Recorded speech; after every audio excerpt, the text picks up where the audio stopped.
So I knew this guy who thought he did everything he could for his wife, but the wife was just completely unhappy. And he couldn't understand why. He would say, "But look, I'm doing all these things for her." But here was the reality.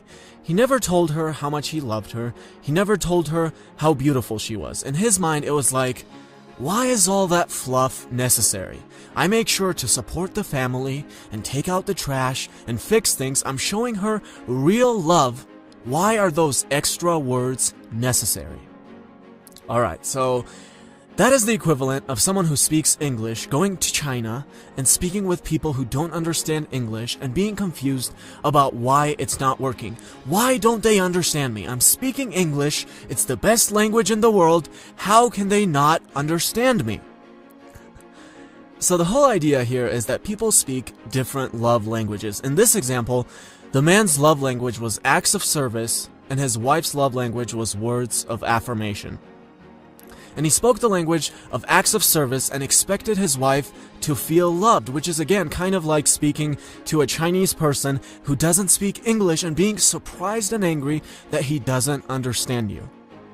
So the 5 love languages are words of affirmation, quality time, receiving gifts, acts of service, and physical touch. And one of the things that has made my relationship with my girlfriend so enjoyable for over 2 years now is that we have the same primary love language, and it's quality time, which is closely followed by physical touch. The most enjoyable thing for us is when we cook an amazing dinner and then sit down and just spend time with each other, or when we go on a date and just spend time together. And it's the same thing with physical touch. We can sit around for literally hours just holding and touching each other, and it doesn't have to be anything sexual. So that works out really well, but for her, words of affirmation are really important as well. For me, I don't really care so much about it. I don't have to be told how pretty I am every day. I'm fine without that. But at the same time, I don't make the mistake of thinking, well, I don't need it, so it's not important. No, I tell her how beautiful she is because why wouldn't I? Even though that's something that I personally don't need, I find it really enjoyable to do it for her. Now here's a little difference between the book and this. The whole idea in the book is to figure out what your partner's need is and then meet that need. So let's say you've been married for 30 years and you hate each other. That can be a great way to make the relationship better.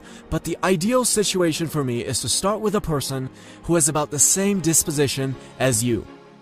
So going back to my girlfriend, we have almost an identical disposition except for words of affirmation, but that's fine.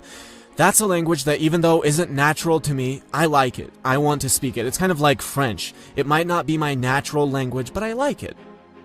But, and there's a huge but here, let's say her primary love language was acts of service. What that means is that she's not going to feel loved when we cook an amazing dinner and sit down and look at each other and appreciate each other. She's going to feel loved when I take out the trash. Now the advice is, well, figure out that that's what she needs and then do it. And you know what? I could do that in the short run, but in the long run, that's going to lead to resentment. I just hate the whole idea of even thinking about it. So I guess if you've been married for 30 years and everything sucks, then yes, taking out the trash and meeting her need can make your relationship way better than it is. But my advice for a truly amazing relationship would be to pick a partner with roughly the same disposition. It's kind of like if you hate German. You just hate the way it sounds, you never want to hear it in your life, and then you start a relationship with a German girl. And you get the advice, well, just meet her need and speak German with her. And yes, it will be better than talking with her in a language that she doesn't understand, but it would also be way better to start with a French girl because you love French. So those are the 5 love languages: words of affirmation, quality time, receiving gifts, acts of service, and physical touch. And my advice would be, figure out what your love language is. Try to find a partner who has a similar disposition. Realize that there will be slight differences, like words of affirmation in my situation, and adjust to that if that's going to be something that you know you will enjoy. But otherwise, if it's something that you know you don't like, don't just be like, well, I'll just accommodate that. I guess if you're in a relationship which you're not going to get out of for different reasons like marriage, then that can be the best thing you can do. But otherwise, make sure you're going to enjoy meeting your partner's needs. You don't want to be the guy who only enjoys physical touch during sex, stuck with a girl who wants to snuggle on the couch for 3 hours and trying to accommodate that. And you don't want to be the girl who enjoys going on amazing dates and spending quality time stuck with a guy who doesn't feel loved by that and instead feels loved when you wash his dishes.